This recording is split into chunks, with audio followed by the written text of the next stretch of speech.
What's up, guys? Welcome back to another video. Rope Monster coming at you here from Portland, Oregon. I am in the Laurelhurst neighborhood, and we're going to try to answer two simple questions today.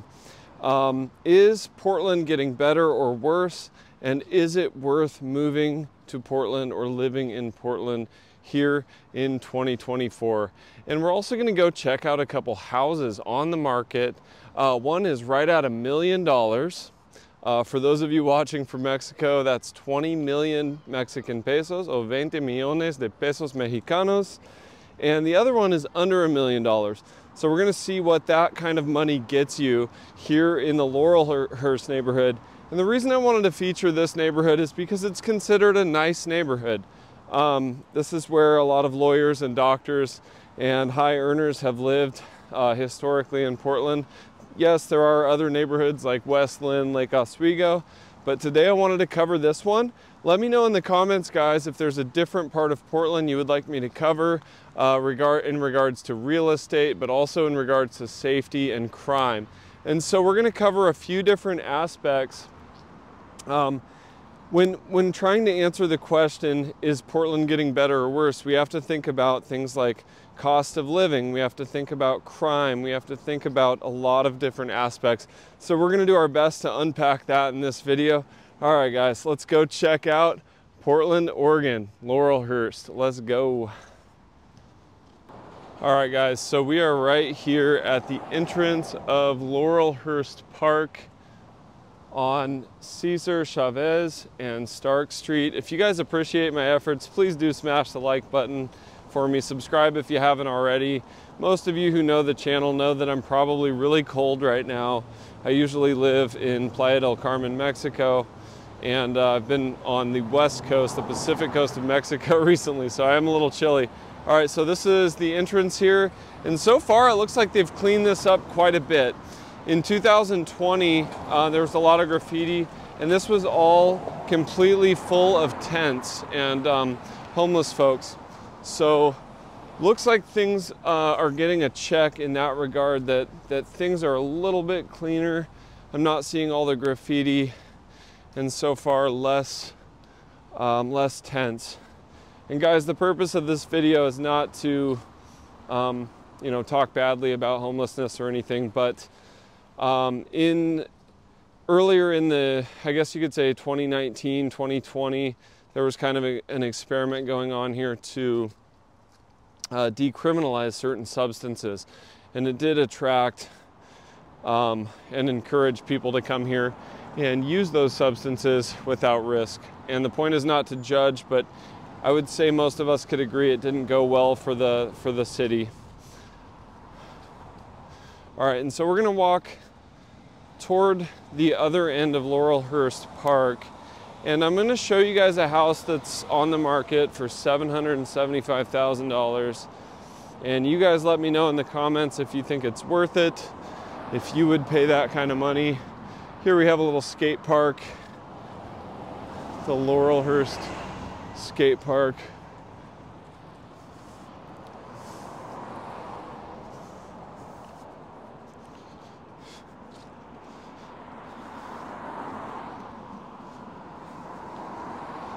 So one thing I wanted to bring to your guys' attention, if you're thinking about moving to Portland or if you live in Portland, one of the worst crimes here is auto theft. And you'll definitely want to buy a steering wheel club to protect yourself from that, a really heavy duty steering wheel club. I'll throw up on the screen a photo of what I'm talking about. I definitely used that in my car today. And I'll also put up on the screen the top 10 makes and models of cars that are stolen here in Portland. But we do have some beautiful fall colors. I'm really enjoying that.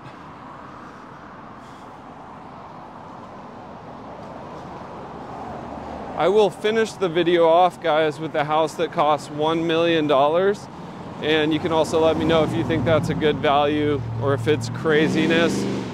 I covered Lomas de Chapultepec in Mexico City recently and showed some homes that were in the $1.5 million range that were beautiful mansions in a very clean part of Lomas de Chapultepec.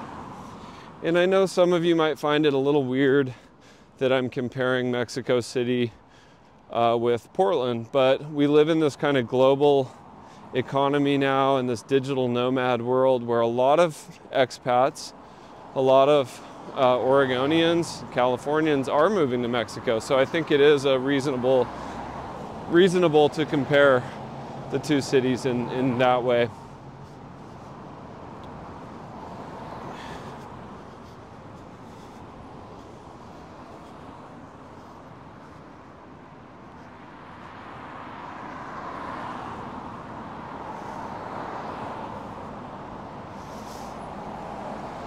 So a lot of the point of this too is to just show you guys what it looks like and let you be the judges. I personally probably wouldn't want to pay that kind of money to live on a busy street near, say, Cesar Chavez. These houses go for, you know, 800,000 plus.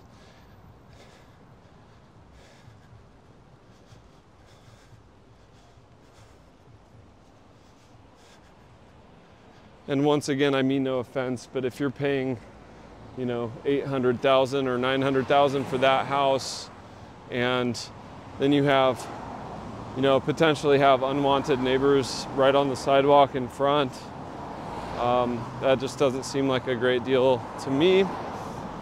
But, you know, that's my opinion. All right, and let's check this place out here. This one was on Zillow, on the market, this house here, for $775, big ones, $775,000 in Mexican pesos. That's 15.5 million pesos. And don't get me wrong, it's a beautiful setting. It's a pretty house. The landscaping's nice, but it's right on this super busy street. So my opinion, if I may share it with you guys, not that it's the end all be all, I just think to me that is a lot of money for that situation. And I'm going to circle back around and go through the park, and then we're gonna go check out a house that's $1 million. But the fall colors are absolutely gorgeous. I also wanted to show you guys that. But there you have it right there, $775,000, 15.5 million Mexican pesos. And the reason I put the price in pesos as well is because I have to make the argument for Mexico City. It's a beautiful city, it's very clean. Obviously it depends on the neighborhood, but I was living in La Roma and also Los Alamos, and I spent a little time in Cuauhtemoc. And there's no trash on the streets. You don't see really much vagrancy, and it's much more affordable. It's getting more expensive. People would use the word gentrified for sure. But the quality of life, one thing I really like about Mexico City, as mentioned, the streets are clean, there's no trash. You feel safe. That's the big thing, is just feeling safe in a place. And I'm not saying that I feel unsafe here, particularly in this part of Portland, but I felt ultra safe in La Roma. There were taco stands that were open 24/7, so anytime I could go connect with people, eat some tacos if I got hungry or just couldn't sleep. So a lot of the suburbs or places in Portland are, you know, neighborhoods where you can't exactly just walk to a taco stand. And then there are some places in big cities, including Portland, where it's not really safe to go out and walk at night. So I do like the walkability.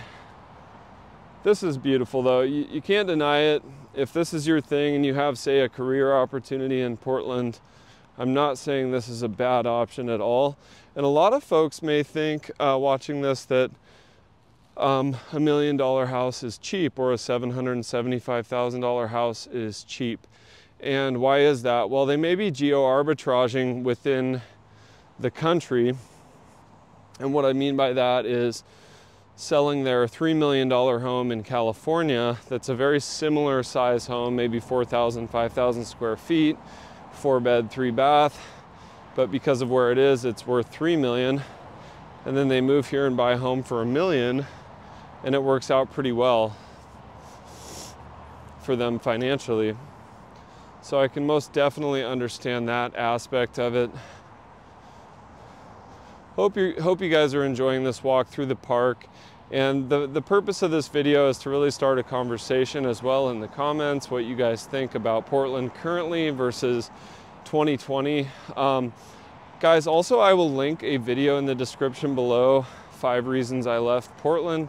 I filmed that last May, and I think I had some valid points, so definitely check that one out if you're interested. All right, the rain is starting to fall. So I will make my way over to that $1 million house without further ado.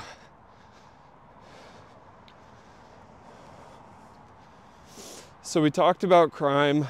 We talked about automotive theft. That is rampant, especially on the east side of the river. Look at these colors though, wow. Let's talk about traffic though, guys. I drove out here on a Saturday and there was still some traffic, for sure, pretty heavy. But I was coming back from the coast the other day and I thought, man, I'm making pretty good time. And then I get within 3 or 4 miles of my family's place. I was going to visit my dad, and I was literally not moving. I spent, I think, 45 minutes on the last 3 miles of the drive on Sunset Highway. So one box that we just can't check as far as Portland getting better is the traffic, the amount of people moving here. The infrastructure has not caught up. So if you're thinking about moving here to get a better situation as far as traffic, yes, it's better than Los Angeles, no doubt. Better than a lot of places in California for sure. And definitely still better than Mexico City. But it is going the wrong direction, so do be aware of that. All right, guys, so we are walking now toward the $1 million house that's on the market that I wanted to show you guys and get your opinion on. But another checkbox, and this is super controversial, I guess, but I'm just gonna say it, is the vagrancy and the homelessness. Portland made it illegal. The city of Portland made homelessness basically illegal. Whether that's right or wrong, whether that's the correct solution, I'm not here to say. I certainly don't know the answer to it, but it has really cleaned up the streets. When I was here briefly earlier on, 4 years ago or so, I went downtown and the sidewalks were covered in tents and human waste and other things that you wouldn't want to step on. So things are improving, especially around here. And now I'm back off of Cesar Chavez. I'm back in the neighborhood and it's very quiet, peaceful, beautiful. Let me know what you guys think of this neighborhood. If you have a favorite neighborhood. I'm thinking about covering Hawthorne. I really like that area. I mean, historically, since I was a kid, I always thought it was kind of a cool area. I am from here, guys, for those of you who don't know. And I really only come back here for one reason, and that's to visit family. But we all know how important that is. Yeah, you can see this is fairly nice. Not sure if I would pay $800,000. And you have to keep in mind too, guys, the property taxes. I have a lot of viewers in Mexico, and you know, on $1 million house, you might pay $20,000 a year in property taxes ish. You know, it could be more or less, depends on how the assessment goes by the city. But and as far as the legalized or decriminalized substances, that hasn't completely gone away in Portland. It's kind of county by county now. Some counties are enforcing laws more strictly, and some are just kind of continuing on with the experiment of decriminalization and getting people into rehab and treatment instead of putting them into jail or prison. So you do have to do your due diligence on that and do your research before you think about moving to a particular county. It can change within the city of Portland. We have Multnomah County, we have Clackamas County, and we have Washington County here. So the laws can vary throughout the city. All right, guys, so we are now on Cesar Chavez and Yamhill, where the $1 million house is. And I'm thoroughly unimpressed with the neighborhood so far. This particular little area, you've got kind of a mini mart, little beer mart there, and a Walgreens here. And the potential riffraff that comes along with those particular stores. But without further ado, let's go check out this $1 million house. I'm curious. I saw the photos on Zillow, but the photos don't show you, the immediate neighborhood and really give you the full vibe.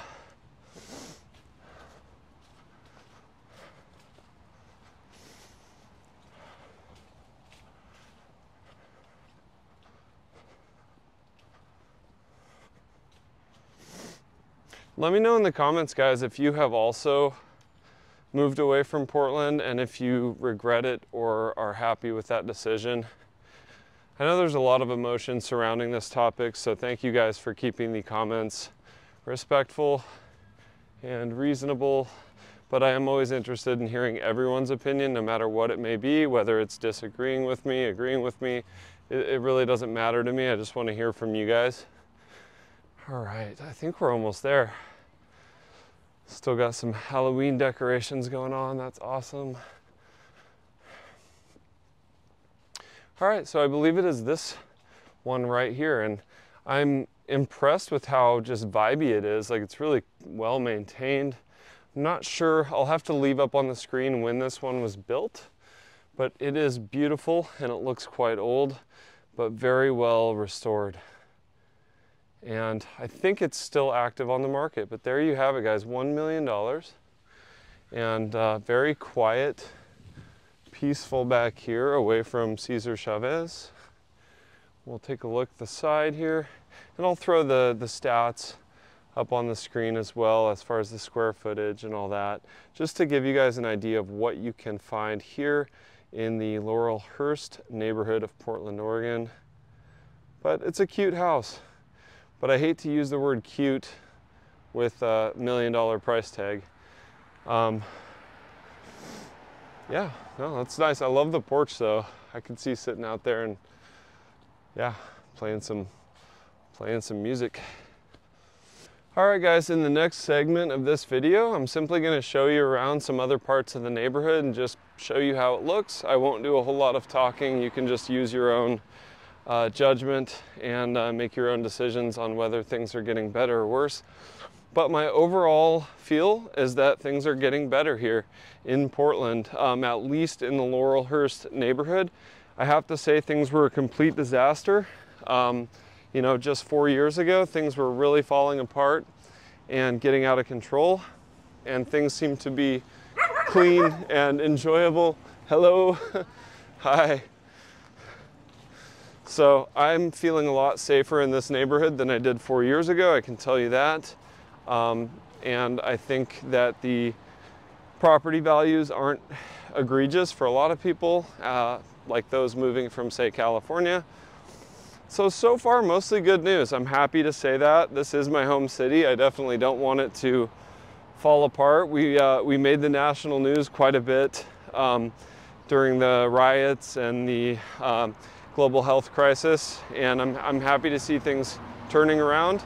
I'm going to go back into the neighborhood here on the other side of Cesar Chavez, walk around a little bit, and yeah, hope you guys are enjoying the content. Please smash the like button for me if you appreciate my efforts. We'll see you in a moment. Louisiana Gumbo Shack. That sounds really good on a cold day. Yeah, and so one thing I'll say about Portland, the people are quite friendly, at least for the most part. I just had some people stop and let me cross the street there. So definitely some positive things coming out of this video today. Happy to see that. I think a lot of people took my video that I did in May, 5 reasons I left Portland, kind of personally, because a lot of people love this city. But it was just more of a cost of living versus quality of life thing. You know, it definitely wasn't personal or a jab at anyone who chooses to live here. I think, you know, one can have a great life here, raise a family, find the neighborhood that works for you.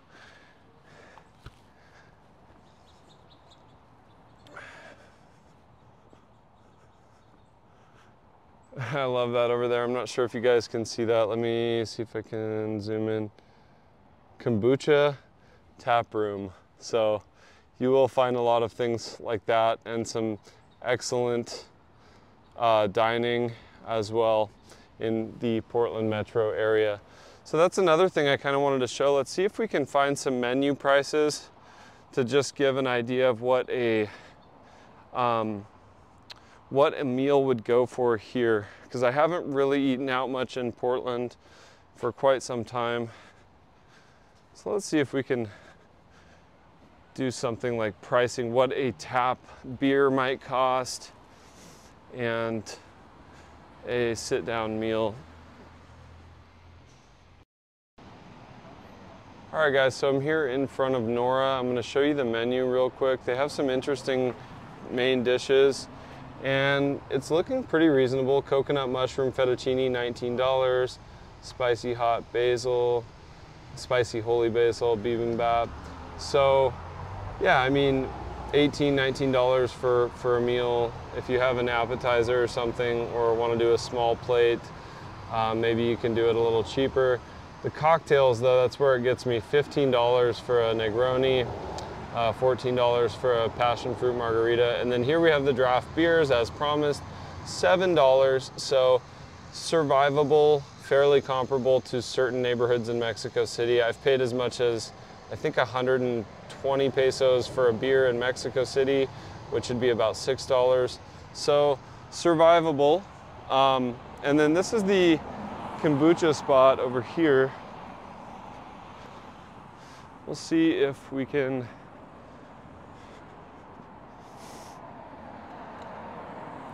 take a look inside or see if they have, oh, okay.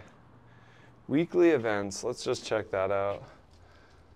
Friday night flights, $10 flights from 5 to 9. That's pretty cool. That could be a cheap date. $2 off pints and growlers on Monday.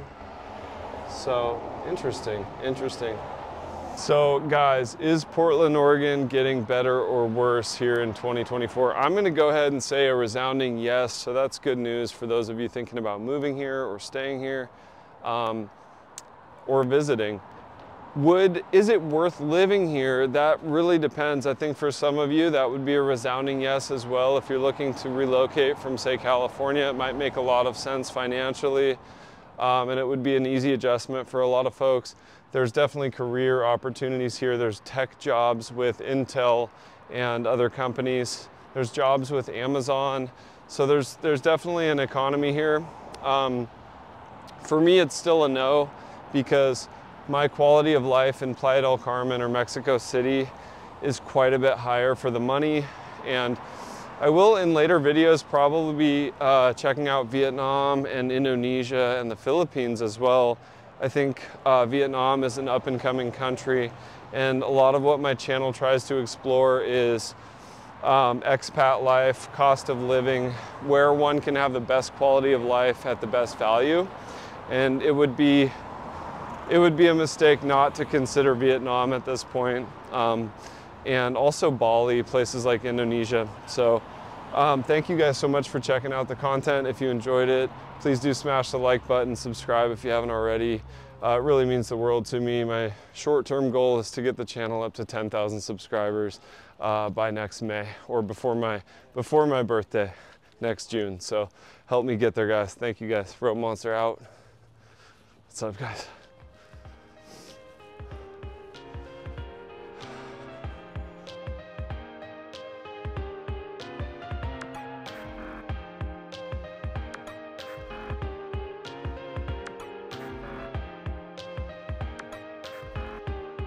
For sure, get yourself one of these guys right there and make sure to use that thing no matter what you do.